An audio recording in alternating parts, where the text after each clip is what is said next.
అందరికీ praise lot. ఇది కార్యక్రమం చూస్తున్న వారందరికీ నా హృదయపూర్వక శుభాభివందనములు తెలియజేస్తున్నాను. ఈరోజు ఒక ముఖ్యమైన విషయం మీతో మాట్లాడాలనుకుంటున్నా.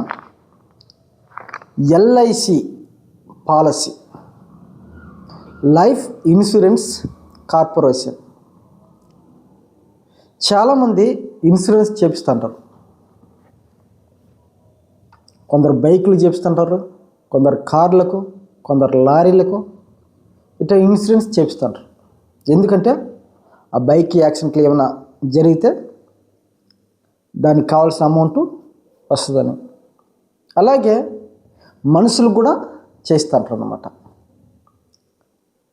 ఎందుకు ఈ పాలసీ చేపిస్తారంటే, మనం ఏదైనా ప్రమాదవశాత్తు మరణించినట్లయితే మన కుటుంబము రోడ్డు మీద పడకుండా మన కుటుంబానికి భరోసా రక్షణ. అందుకే జీవిత బీమా అంటారు. చాలా బాగుంది కదా. మన కుటుంబం గురించి మనం ఆలోచన చేస్తున్నాం, చాలా మంచిది. అయితే మన గురించి మనం ఆలోచన చేస్తున్నామా అని మనం ఆలోచన చేసినట్లయితే, బైబిల్లోనికి వెళ్ళే ముందు మీకు ఒక వీడియో చూపిస్తాను. దాని తర్వాత మనం మాట్లాడుకుందాం.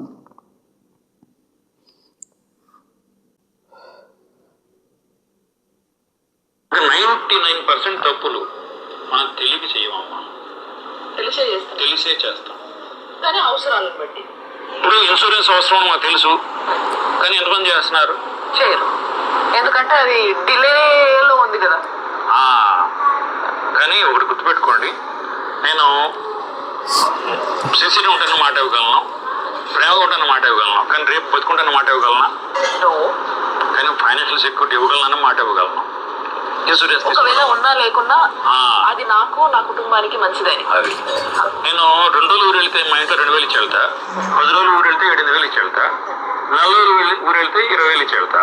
పర్మనెంట్గా పోతే ఎంత ఇచ్చిపోవాలి? అదే ఇన్సూరెన్స్. గ్రేట్ లైన్ అనుకోవచ్చు సార్. ఇది గ్రేట్ లైన్ అనుకోవచ్చు అంటున్నారు. చూడండి, 10 రోజులు నేను ఇంటికంచి ఎక్కడికైనా వెళ్తే ఒక 2,000 ఇస్తాను, ఒక 20 రోజులు వెళ్ళిపోతే ఒక 10,000 అట్టు ఇస్తాను. మరి లైఫ్ నేను పూర్తిగా పర్మనెంట్గా వెళ్ళిపోతే నేను ఎంత ఇవ్వాలి? ఆ మాటకు ఆ యాంకర్ ఏముంటుందంటే, ది గ్రేట్ అని చాలా ఫీల్ అవుతుంది. ఓకే, మన కుటుంబం కోసం ఎల్ఐసి చేయించాలి, చాలా మంచిది. ఇంకొక మాట అంటాడు, ఏమనంటే, ఎందుకంటే ప్రేమ అనే దాన్ని ఎక్స్ప్రెస్ చేయడానికి మళ్ళీ డబ్బే కావాలని ఇందాక మాట్లాడుకున్నాము, కానీ దట్ ఈస్ ఈక్వల్ టు అన్నది ఆన్సర్ రాలేదు, ఇప్పుడు వచ్చింది. చూసారు కదా, ఆ ప్రేమని ఇప్పుడు మన తల్లిదండ్రులన్నా, ఎవరన్నా, మన తల్లిదండ్రులకి మనమన్నా, లేకపోతే కోడళ్ళు కొడుకులు ఎవరు ఉంటారో మన తర్వాత మన ఇంట్లో మన పిల్లలు, వీళ్ళందరికీ మనం ఏ తీరుగా మన ప్రేమను అందించగలుగుతాము అని అంటే, ది బెస్ట్ థింగ్ అంటే ఇదే అనమాట. మనము ఎప్పుడు పోతామో చెప్పలేము, కానీ మనము ఆదా చేసిన దాంట్లో, మనం పాలసీలు తీసుకున్న దాంట్లో, పాలసీ అంటే ఈ పాలసీ ఆ పాలసీ నాకు తెలియదు, నాకు అవన్నీ సంబంధం లేని విషయాలు, కానీ మనము ఏదైతే ఎన్కేసి మన సెక్యూరిటీ కోసం అని ఏదైతే పెట్టుకున్నామో ముందు అది ఆ లాస్ట్ 20 years కోసం, అవి మనం ఉన్నా లేకున్నా, అనుభవించకున్నా, అనుభవిస్తే ఓకే, హ్యాపీ, మనము హ్యాపీ ఉన్నట్టే కదా, మనమన్నా సుఖపడ్డాం. లేదు, కాదు, కూడదు అని అంటే మన నెక్స్ట్ జనరేషన్ అన్నా హ్యాపీగా ఉంటుంది. సో అక్కడ అంత కన్నా మనశ్శాంతి ఉంటుందా ఆ ఆత్మకి? అంతేనా సార్? అంతే. సో ఎంతసేపు ఉంటారు? కష్టం ఆయనకు, పావు గంట, అరగంట. జనరల్ గా గుళ్ళకి వెళ్ళే ముందు చెప్పులు ఎక్కడ పెడతారు? బయట స్టాండ్ లో ఎంత ఇస్తారు? 5 రూపాయలు. రేట్లు పెరిగినాయి, వాళ్ళు కూడా పెంచారు కదా. అంటే గుడి స్టాండ్ లో పెట్టకుండా బయట పెడితే మీ చెప్పులు పోవచ్చు, పోకపోవచ్చు, అయినా రిస్క్ ఎందుకని మీ సెకండ్ హ్యాండ్ చెప్పుల్ని పావు గంట కోసం 5 రూపాయలు పెట్టి ఇన్సూరెన్స్ చేయించి గుళ్ళోకి వెళ్తున్నారు కదా. మరి సెకండ్ హ్యాండ్ చెప్పులకి ఇన్సూరెన్స్ చేయిస్తారు కదా, మరి మనకి ఇన్సూరెన్స్ అవసరం లేదా? చూడండి, సెకండ్ హ్యాండ్ చెప్పులకు మీరు ఇన్సూరెన్స్ చేపిస్తున్నారే, మరి మనకి ఇన్సూరెన్స్ అవసరం లేదంటున్నారు. చాలా బాగుంది. ఇన్సూరెన్స్ గురించి మనం మాట్లాడినట్లయితే రేపు ఏం జరుగుతుందో మనకు తెలియదు కనుక మనం ముందే మన కుటుంబానికి ఒక భరోసా ఇవ్వాలి. దాన్ని ఎల్ఐసి చేయించండి అని చెప్తున్నారు. చాలా బాగుంది. మన కుటుంబం బాగుండాలి మనం కూడా కోరుకుంటున్నాం. అయితే నేనేం చెప్తున్నానంటే, రేపు ఏమి సంభవించినో నీకు తెలియదని బైబిల్ కూడా చెప్పింది యాకోబు పత్రికలో. రేపేమి సంభవించినో మీకు తెలియదు, మీ జీవం ఏ పట్టిది, ఇంతలో కనపడే అంతలో మాయమైపోయే ఆవిరి వంటిది కదా అని బైబిల్ కూడా ఉంటుంది. సరే, మరి మన కుటుంబానికి అన్నీ సమకూర్చి మనం వెళ్ళిపోతున్నాం. మరి మన పరిస్థితి ఏమిటి? మన కుటుంబానికి అన్నీ సమకూర్చాం, చాలా బాగుంది, కానీ మన పరిస్థితి ఏమిటి అని మన కుటుంబం కానీ, మన భార్య కానీ, మన పిల్లలు కానీ ఎప్పుడైనా అడిగారా? ఏమండి, మా కోసము ఇన్ని సమకూర్చారు, మా కోసం మా భవిష్యత్తు బాగుండాలని పాలసీ కూడా చేయించారు కదా, మరి మీరు చనిపోతే ఎక్కడికి వెళ్తారు అని ఎప్పుడన్నా మీ భార్య కానీ మీ పిల్లలు కానీ అడిగారా? చెప్పండి, అడిగారా? అడగలేదు. ఎందుకు? చనిపోతే ఏమి జరుగుతుందో ఎవ్వరి భూమి చెప్పలేదండి. ఒక బైబిల్ మాత్రమే చెప్పింది. చనిపోతే ఏమి జరుగుతుంది? చాలామంది మట్టిలో మట్టి కలిసిపోతుంది, గాలిలో గాలి కలిసిపోతుంది అని చాలామంది చెప్తుంటారు. కొందరు కోరికలు తీరక దెయ్యాలే తిరుగుతుంటారు. ఇవన్నీ అబద్ధాలు. అయితే చనిపోయే వ్యక్తికి ఏం జరుగుతుందో మన బైబిల్ గురించి మనం ఆలోచన చేసినట్లయితే, ప్రసంగి గ్రంథం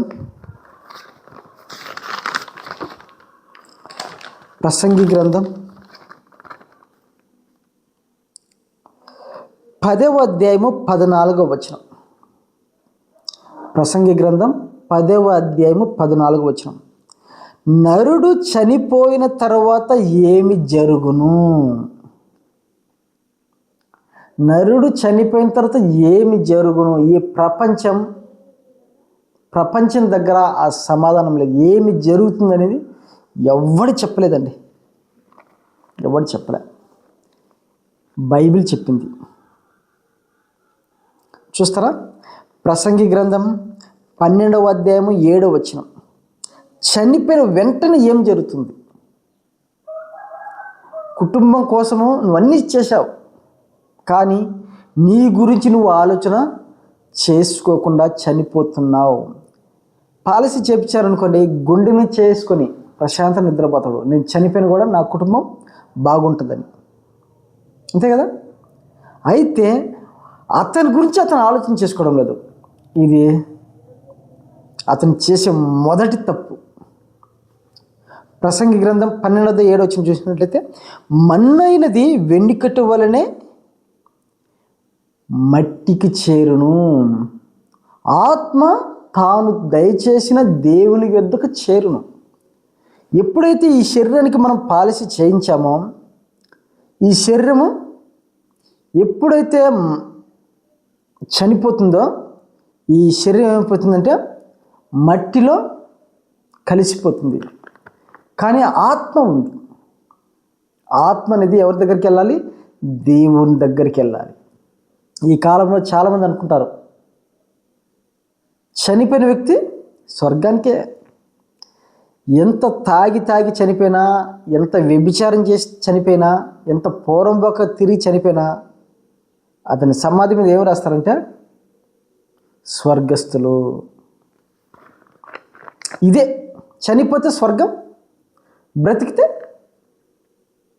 ఇలా. చూడండి, ఒకసారి ఆలోచించండి.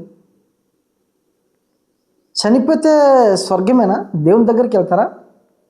చాలా తప్పండి. దేవుని దగ్గరికి వెళ్ళరు. ఈ శరీరం కన్నా బలమైనది ఒకటి ఉంది, అదే ఆత్మ. ఈ శరీరం నడిపించేది ఏదంటే ఆత్మ. ఆత్మయే జీవింప చేయును, శరీరం కేవలం నిష్ప్రయోజనం. నిష్ప్రయోజనమైన దానికి నువ్వు పాలసీ చేయిస్తున్నావు, కానీ నీ ఆత్మకు పాలసీ చేయించావా? నువ్వు పాలసీ చేయడం ద్వారా నీ కుటుంబం బాగుపడుతుంది, మంచిది. కానీ నువ్వు బాగుపడుతున్నావా? నువ్వేమైపోతావు? నువ్వు చనిపోతే ఎక్కడికి వెళ్ళిపోతావు? నీకెవరు చెప్పలేదు కదా. ఈ కొద్ది నిమిషాలు నేను మాట్లాడతా, నీ లైఫ్ గురించి, నీ జీవితం గురించి, నీ జీవిత పరమార్థం ఏమిటో నేను చెప్తా. చాలా జాగ్రత్తగా విని నీ ఆత్మకి ఇన్సూరెన్స్ మీరు చేయించుకోవాలి. చాలా ఆశ్చర్యంగా ఉంటుంది కదా. ఎవరన్నా ఎల్ఐసి పాలసీ వాళ్ళు వచ్చి, అయ్యా ఒక పాలసీ తీసుకోండి అన్నప్పుడు మీరు ఇలా అడగండి, పాలసీ ఎందుకండి, ఆత్మకి ఏమైనా పాలసీ ఉందా అని మీరు అడగండి. మీ దరిదాపులోకి కూడా రాడు. మరి ఆత్మకు కావాలి ఆ పాలసీ. చూసినట్లయితే చనిపోయిన వ్యక్తి ఎక్కడికి వెళ్తున్నాడు? మొదటిగా చనిపోయిన వ్యక్తి ఎక్కడికి వెళ్తున్నాడు చూడండి.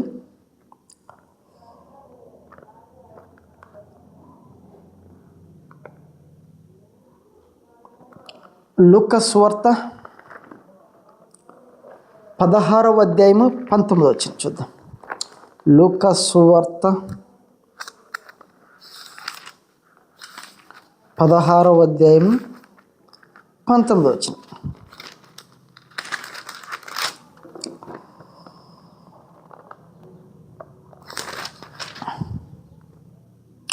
ధనవంతుడు ఒకడు ఉండెను. అతడు ఉదారంగు బట్టలను సన్నపునార వస్త్రములను ధరించుకొని ప్రతి దినము బహుగా సుఖపడుచుండువాడు. భూమి మీద ఇద్దరు ఉన్నారండి, ధనవంతుడు, లాజరు. ఈ ధనవంతుడు అనేవాడు బహుగా సంపాదించాడు. ఆస్తులు తరతరాలు సుఖంగా కూర్చొని తిని ఉండేలాగా సంపాదించాడు. అంటే వాళ్ళ కోసం ఎల్ఐసి సిద్ధపరిచాడు. కానీ ఇతను సుఖపడ్డాడు, కానీ అతని లైఫ్ ఇన్సూరెన్స్ అతను చూసుకోలేదు. అయితే ఇద్దరు ఒకరోజు చనిపోతారు. ఇద్దరు చనిపోయిన తర్వాత లాజర్ చనిపోతాడు, ధనవంతుడు చనిపోతాడు. ధనవంతుడు చనిపోయిన మరుక్షణమే పాతాళంలో అగ్నిగుండంలో బాధపడతాడండి. తండ్రివైన అబ్రహామా, నా మీద కనికరపడి లాజర్ను వ్రేలుకొనతో నీళ్ళలో ముంచిన 4 కొలను చల్లార్చుటకు లాజర్ పప్పు నీ అగ్ని జ్వాలలో యాతన పడుచున్నాను కేకలు వేసి చెప్తాడు. ఏం తప్పు చేశాడు ధనవంతుడు? ఏం తప్పు చేశాడు? సుఖపడ్డాడు. వాళ్ళ కుటుంబానికి ఏమి కావాలనో సుఖపడ్డానికి అన్నీ సమకూర్చి చనిపోయాడు. కానీ అతని ఆత్మ గురించి అతను ఆలోచన చేయలేదు. అతడు దేవునికి అన్యాయం చేసి వెళ్ళిపోయాడు. పాట కూడా ఉందండి, నీవన్నీ వారికి నీవేమో కాటికి. అంటే నువ్వన్నీ సమకూర్చావు, నువ్వేమో కాటికి వెళ్ళిపోయావు. కానీ నీ గురించి నువ్వు ఎప్పుడైనా ఆలోచన చేసావా? ఆలోచన చేయలే కదా. ఇంకో పాట ఉంటుంది, సుఖ సంతోషాల కోసమే సమకూరుస్తున్నావు, చివరికి సోమరులైన వారికే వదిలిపోతున్నావు. అంటే నువ్వు ఎల్ఐసి పాలసీ చేయడం ద్వారా నీ పిల్లలు, నీ భార్య సుఖంగా ఉన్నారు, కానీ చివరికి నువ్వు అవన్నీ వదిలి వెళ్ళిపోతున్నావు. మరి నీ స్వార్థం నువ్వు చూసుకోవా? ఈ భూమి ఎంత సంపాదించిన ఏం తీసుకుపోలేము, కానీ మరి నువ్వు చనిపోయిన తర్వాత ఎక్కడికి వెళ్ళాలి? మరి ఏమైపోతున్నాను? నా బ్రతుకు పరమార్థం ఏమిటి? నేను దేవుని దగ్గరికి వెళ్తున్నానా, లేకుంటే ధనవంతుడు ఉన్న నరకం దగ్గరికి వెళ్తున్నాను? మనం ఆలోచన చేద్దాం ప్రేమని దేవుని పిల్లారా, చేద్దాం. బైబిల్లో ప్రసంగి గ్రంథంలో మనం చూసినట్లయితే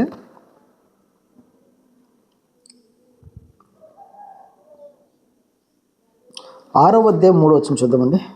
ప్రసంగి గ్రంథం 6వ అధ్యాయం 3వ వచనం.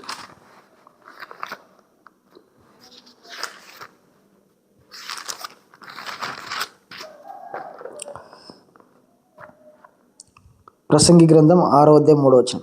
ఒకడు 100 మంది పిల్లలను కని దీర్ఘాయుష్మంతుడై చిరకాలం జీవించినను అతడు సుఖానుభవము నెరుగకయు తగిన రీతిని సమాధి చేయబడకయు నుండిన ఎడల వాని గతి కంటే పడిపోయిన పిండం యొక్క గతి మేలు.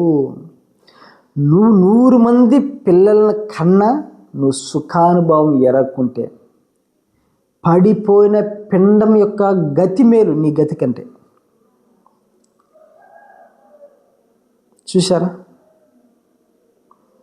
మరలా అదే వచనం చూసినట్టే 6వ వచనంలో, అట్టివాడు 2000 సంవత్సరములు బ్రతికియు మేలు కానక యున్న ఎడల వాని గతి అంతే. 2000 సంవత్సరాలు బ్రతికిన వాడు మేలు కానక, అంటే మేలు అంటే ఏమిటి?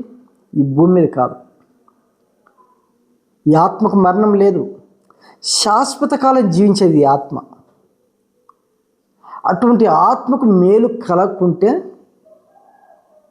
ఆ పడిపోయిన పిండం గతే మేలు. నువ్వు 2000 సంవత్సరాలు బతుకు భూమి మీద, కానీ కోట్ల సంవత్సరాలు మేలు జరగబోయేదాన్ని నువ్వు మర్చిపోయి కుటుంబం కోసమో, నీ స్వార్థం కోసమో, లోకంలో పేర్ల కోసమో నువ్వు బ్రతికినట్లయితే పడిపోయిన పిండం యొక్క గతి మేలుని బైబిల్ చెప్తుంది. చూసారా? చనిపోతే ఎక్కడికి వెళ్తున్నారండి? ఎక్కడికి వెళ్తున్నారు? చాలా భయంకరమైన పరిస్థితుల్లోకి వెళ్తున్నారు.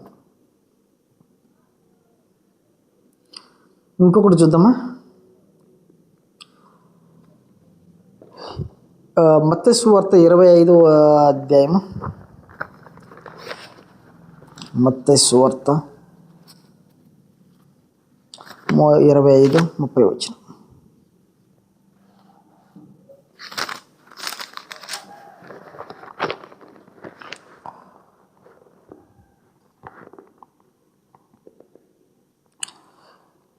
మరియు పనికి మాలిన ఆ దాసుని వెలుపటి చీకటిలో త్రోసివేయుడి, అక్కడ ఏడ్పును పండ్లు కొరుకుటయు ఉండును.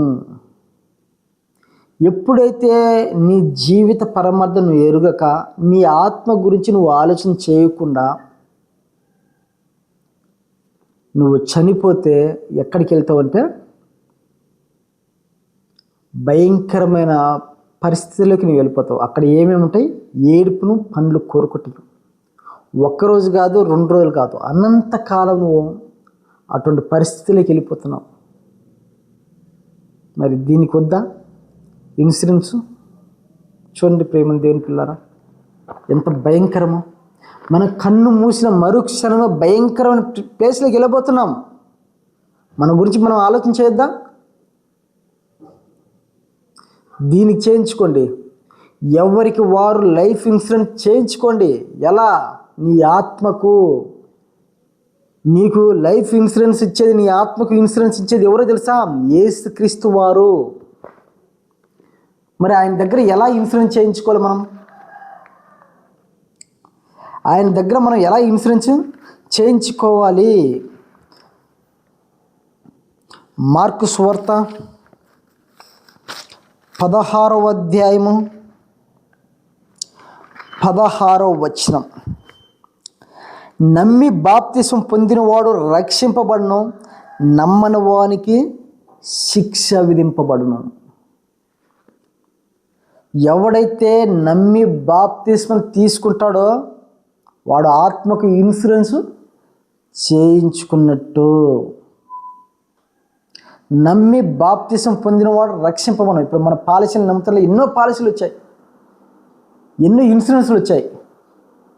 వాటితో మనం నమ్మడం లేదా? కొన్ని ఇన్సూరెన్స్లు కూడా మోసం చేసి ఎత్తేసారు. కానీ ఆ ఇన్సూరెన్స్లు మోసం చేసినా కూడా మనం నమ్మి వాళ్ళకు అమౌంట్ కడుతున్నామే. మరి యేసుక్రీస్తును నేను పరలోకాన్ని చేర్చే ఆయన ఉన్నాడు కదా, నేనే మార్గం, నేనే సత్యం, నేనే జీవం, నా ద్వారా తప్ప తండ్రి యొద్ద ఎవడు వెళ్ళడు. అన్న చెప్పిన ఆ దేవుని మాట మీరు నమ్మకుండా ఉంటారా? చెప్పండి. అందుకే మొదటిగా నువ్వు పాలసీ తీసుకోవాలి. నీ ఆత్మకు ఎలాగా నమ్మి బాప్తిస్మము పొందాలి. నువ్వు పొందితేనే నీ ఆత్మకు రక్షణ, జీవిత బీమా. ఎవడైతే ఈ పాలసీని నమ్మలేదో శిక్ష విధింపబడును. చూడండి, మార్కు సువార్త 9వ అధ్యాయము 48వ వచనంలో చూసినట్లయితే, నరకమును వారి పురుగు చావదు, అగ్ని ఆరదు.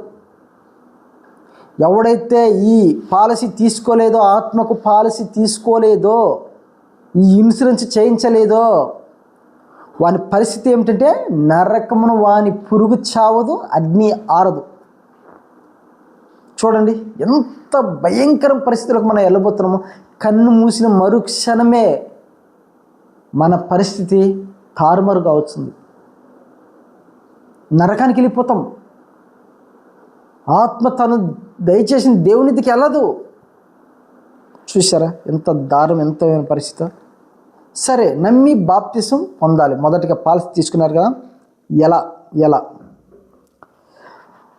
రోమపత్రిక, రోమీయులకు రాసిన పత్రిక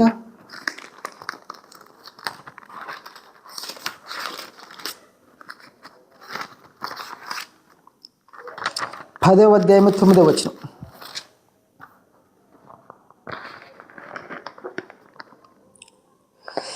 ఎలాగ నమ్మాలంటే ఆయన్ను యేసు ప్రభువని నీ నోటితో ఒప్పుకొని దేవుడు మృతులలో నుండి ఆయనను లేపనని నీ హృదయమందు విశ్వసించిన ఎడల నీవు రక్షింపబడదువు.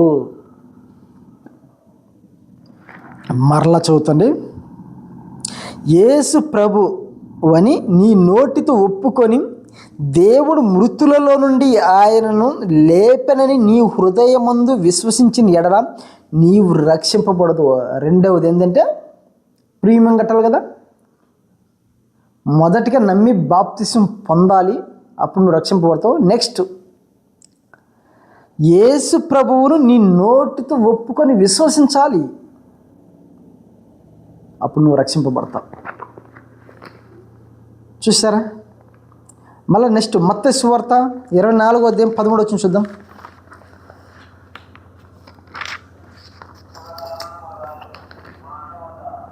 13వ వచనం, 24:13. అంతం వరకు ఎవరైతే యేసుక్రీస్తు నమ్మి బాప్తిసం తీసుకుంటారో, యేసుక్రీస్తును నోటితో ఒప్పుకొని విశ్వసిస్తారో, అటువంటి వారు ఎలా ఉండాలి? అంతము వరకు సహించిన వాడు ఎవడో వాడే రక్షింపబడును. అంతం వరకు కట్టాలి. చూడండి, మనం పాలసీ తీసుకున్నప్పుడు ఇన్ని సంవత్సరాలు కట్టాలి అని ఉంటుంది. ఇన్ని సంవత్సరాలు నువ్వు మధ్యలో కట్టలేదనుకోండి, నీ పాలసీ ఎత్తిపోద్ది.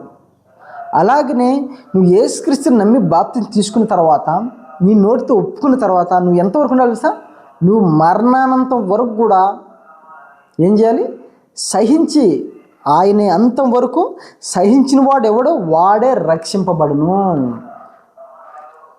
ఇదండి ఆత్మకు పాలసీ. ఇది ఇన్సూరెన్స్, నిజమైన ఇన్సూరెన్స్. ఈ భూమి మీద కోట్లు ఉన్నవాడు మరణించాల్సిందే, కూటికి లేనివాడు కూడా మరణించాల్సిందే. ఇది కొద్దికాల జీవితం. కొందరు 20 సంవత్సరాలు బ్రతుకుతారు, కొందరు 10 సంవత్సరాలు బ్రతుకుతారు, కొందరు 50 సంవత్సరాలు, కొందరు 100 సంవత్సరాలు. అంతకాడికి ఎక్కువ బతికే వాళ్ళు ఎవరు లేరు. కానీ చనిపోవాలి, ఈ శరీరం మట్టిలో కలిసిపోవాలి. కానీ ఆత్మ అనేది కోట్ల సంవత్సరాలు ఆయుష్ కలిగింది, దానికి మరణం లేదు. అటువంటి ఆత్మకు మనం ఎలాంటి ఇన్సూరెన్స్ చేయించాలి, ఎంత గట్టిగా చేయించాలి చెప్పండి. చూసారా బైబిల్ ఎంత అద్భుతంగా చెప్తుందో. మరణానంతరం ఎంత భయంకర పరిస్థితికి మనం వెళ్ళబోతాం, బైబిల్ ఎంత స్పష్టంగా చెప్పిందండి. దేవుడండి మనకు, గొప్ప దేవుడండి మనకు ఎన్ని రాయించాడు. చూడండి, మన పిల్లల గురించి మనం ఆలోచన చేసాం, మన భార్య గురించి మనం ఆలోచన చేసాం. కానీ మన పిల్లల భవిష్యత్తు భూమి మీద బాగుండాలని మనం ఆలోచన చేసాం. కానీ వాళ్ళ ఆత్మ గురించి మనం ఎప్పుడైనా ఆలోచన చేసామా? వాళ్ళ ఆత్మ గురించి మనం ఎప్పుడైనా ఆలోచన చేసి ఇన్సూరెన్స్ చేయించామా? చూస్తారా? ప్రసంగి గ్రంథము 12వ అధ్యాయము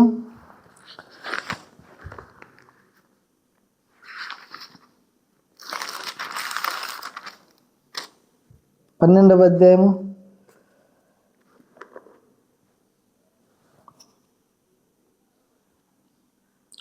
1వ వచనం చూద్దామండి. 2వ వచనం చదువు. సరే, 1వ వచనం 2వ వచనం చదువు. దుర్దినములు రాకముందే ఇప్పుడు వీటి యందు నాకు సంతోషం లేదని నీవు చెప్పు సంవత్సరములు రాకముందే తేజస్సునకును సూర్యచంద్ర నక్షత్రములకును చీకటి కమ్మకముందే వాన వెలిసిన తరువాత మేఘములు మరలా రాకముందే. చూడండి, దుర్దినములు రాకముందే మనము జాగ్రత్త పడాలండి. దుర్దినం అంటే భయంకరం జరుగుతున్నాయి కదా, భయంకర భూకంపాలు, భయంకరమైన యాక్సిడెంట్లు, భయంకరమైన రోగాలు, కరోనా లాంటివి ఎంతోమంది బలి తీసుకున్నారు. ఈ దుర్దినములు రాకముందు నువ్వు ఎలాగుండాలో తెలుసా? నీ బాల్య దినముల యందే నీ సృష్టికర్తను స్మరణకు తెచ్చుకొనుము. బాల్య దినం ఉందే వాళ్ళకి ఏం చేయాలి? సృష్టికర్తను వాళ్ళు పరిచయం చేయాలండి. మన పిల్లలకు మనం ఇన్సూరెన్స్ చేసి వాళ్ళు డబ్బులు ఇవ్వడం కాదు, వాళ్ళ సుఖ సంతోషాలు చూడడం కాదు, వాళ్ళ బాల్య దినములందే వాళ్ళకి ఇన్సూరెన్స్ చేయించాలి. మనం ఎలా తెలుసా? నిజమైన దేవుని తెలియపరచాలి. వాడు చనిపోతే ఎక్కడికి వెళ్తాడో చెప్పాలి. లైఫ్ లాంగ్ మన ఆత్మకు కోట్ల సంవత్సరాల సుఖ సంతోషాలు ఉండేవని చెప్పాలి. చెప్తే వాడు ఈ భూమి మీద దేవుని కోసం బ్రతికి ఆయన లోకానికి చేరి ఆ ఆత్మని ఎక్కడికి వెళ్ళిపోతుంది? దేవుని దగ్గరికి వెళ్తుంది. చాలామంది లైఫ్ ఇన్సూరెన్స్ చేయిస్తున్నారు కానీ పిల్లలు బాగుంటున్నారు కానీ వాడు ఎప్పుడు చచ్చిపోతాడో, ఎలా తిరుగుతాడో, ఎలా ఉంటాడో మనకి ఎవరు చెప్పలేము. మరి అటువంటి వారికి దేవుని గురించి వాడి బాల్యదినంలో మనము వానికి ఇన్సూరెన్స్ చేయించినట్లయితే వాని ఆత్మకు వాడు అనంతకాలము నీతో పాటు సుఖపడతాడు, దేవుని దగ్గర ఉంటాడు. లేకుంటే మన్నైనది మనకు మరుసటి వల్లనే మట్టిలో చేరును. ఆత్మ దేవుని దగ్గర కాకుండా భయంకర పాతాళానికి వెళ్ళబోతుంది. ఇటువంటి ఇన్సూరెన్స్ చేయించాలి. ఈ భూమి మీద ఇటువంటి వారు ఇన్సూరెన్స్ చేయించిన వారి గురించి యేసుక్రీస్తు ఏం మాట్లాడాడో మనం ఆలోచన చేసినట్లయితే లూకా సువార్త 23:28. లూకా సువార్త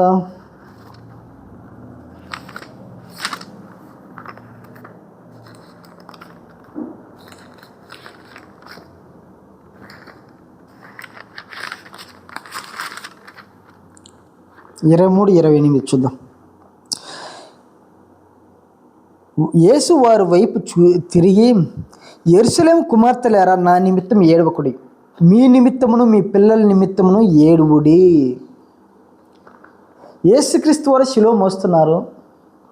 యెరూషలేములో అనేక మంది ఆడవాళ్ళు వచ్చి అయ్యా అని ఏడుస్తున్నారు. శిలువ మోస్తుంటే ఆ బాధ తట్టుకోలేక ఏడుస్తుంటే, ఈ ఏడ్చేవారు ఏమైనా శిలువ మోయగలరా? ఈ ఏడ్చేవారు ఎవరైనా శిలువ వేయించుకోగలరా? ఈ ఏడ్చేవారు ఎవరైనా రక్తం కార్చగలరా? కార్చలేరు. పైకి ఏడుస్తున్నారు. ఏడుస్తున్నప్పుడు యేసుక్రీస్తు, నా నిమిత్తం ఎందుకు ఏడుస్తున్నారు మీరు? మీకోసం మీ పిల్లల నిమిత్తం ఏడుబడి. ఎందుకంటే మీ పిల్లలకు మీరు ఇన్సూరెన్స్ చేయించలేదు, మీ పిల్లల ఆత్మకు మీరు ఇన్సూరెన్స్ చేయించలేదు. వాళ్ళు చనిపోతే భయంకరమైన పాతాళానికి వెళ్ళి ఏడవబోతున్నారు. అందుకోసము మీకోసం మీ పిల్లల కోసం ఏడవండి చెప్పండి. ఇన్సూరెన్స్ చేయించుకోవాలండి. మన ఆత్మకి ఇన్సూరెన్స్ చేయించుకోవాలి.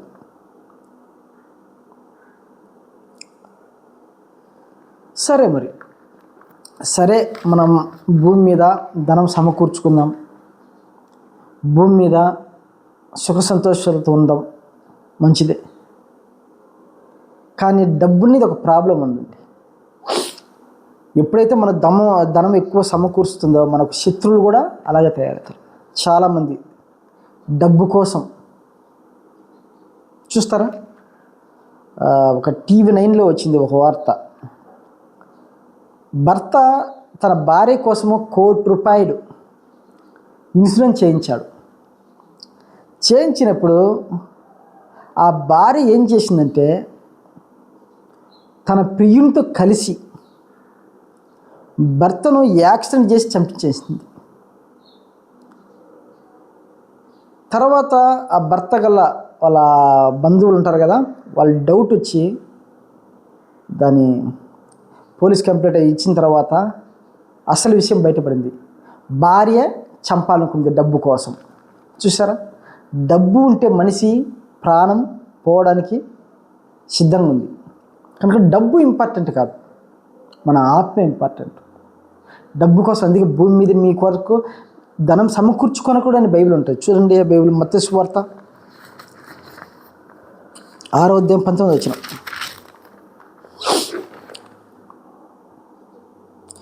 భూమి మీద మీ కొరకు ధనమును కూర్చుకొనవద్దు, ఇక్కడ చిమ్మటియు తుప్పును తినివేయును, దొంగలు వచ్చి కన్నం వేసి దొంగిలెదరు. పరలోకమందు మీ కొరకు ధనము కూర్చుకొనుడి, అచ్చట చిమ్మటైనను తుప్పైనను దాన్ని తినివేయదు, దొంగలు కన్నం వేసి దొంగిలరు. నీ ధనం ఎక్కడున్నో అక్కడనే నీ హృదయం ఉండును. చూసారా, భూమి మీద మనం ధనం కూర్చుంటే, మన భూమి మీద ధనం సమకూర్చుకుంటే ఎవడొకడు ఆ ధనాన్ని దొంగిలిస్తాడు, లేకుంటే తుప్పు పట్టిపోద్ది. కానీ మన పరలోకమందు మన ధనం సమకూర్చుకోవాలి. ఎలాగా? సత్క్రియలనే ధనం, వాక్యానుసారం బ్రతకడము, సువార్త చేయడము, అనేకులను ఆత్మకు ఇన్సూరెన్స్ చేయించడము, ఇవన్నీ సత్క్రియలను మన ధనం సమకూర్చుకున్నట్లయితే ఈ ధనమంతా పరలోకం ఉంటుంది. అక్కడ ఎవడు దొంగిలరు. కనుక యేసుక్రీస్తుని నమ్ముదాం. ఆయన అన్నాడు కదా, నేనే మార్గం, నేనే సత్యం. సత్యం అనగండి, నీ వాక్యమే సత్యం, సత్యమే యేసుక్రీస్తు వారు. ఆయన మాట మనం నమ్ముదాం. ఇలాంటి ఎంతోమంది ఏజెంట్లను నమ్మేదానికన్నా నిజమైన ఏజెంట్ యేసుక్రీస్తుని నమ్ముదాం. మన ఆత్మ శాశ్వత కాలం మన ఆత్మలను కాపాడాయన మన దేవుడు ఉన్నాడు. అటువంటి ఇన్సూరెన్స్ మనం చేయాలి. మన స్వార్థం మనం చూసుకోవద్దా? మన కుటుంబం గురించి మనం ఆలోచించేసాం. మన కుటుంబం గురించి ఆలోచించేసి వాళ్ళు నరకాన్ని పంపిస్తున్నాం. మన గురించి మనం ఆలోచన చేసుకోకుండా మనం నరకానికి వెళ్తున్నాం. అందుకే మీకోసం, మీ పిల్లల కోసం ఏడుబడి. ఎందుకంటే చనిపోతే నువ్వు ఏడవాలి, నీ పిల్లలు ఏడవాలి. కనుక నీ ఆత్మకి ఇన్సూరెన్స్ ఉందా? ఈరోజు ఈ వాక్యం, ఈ మెసేజ్ ఉన్న వారందరూ ఆత్మకి ఇన్సూరెన్స్ చేయించుకోండి.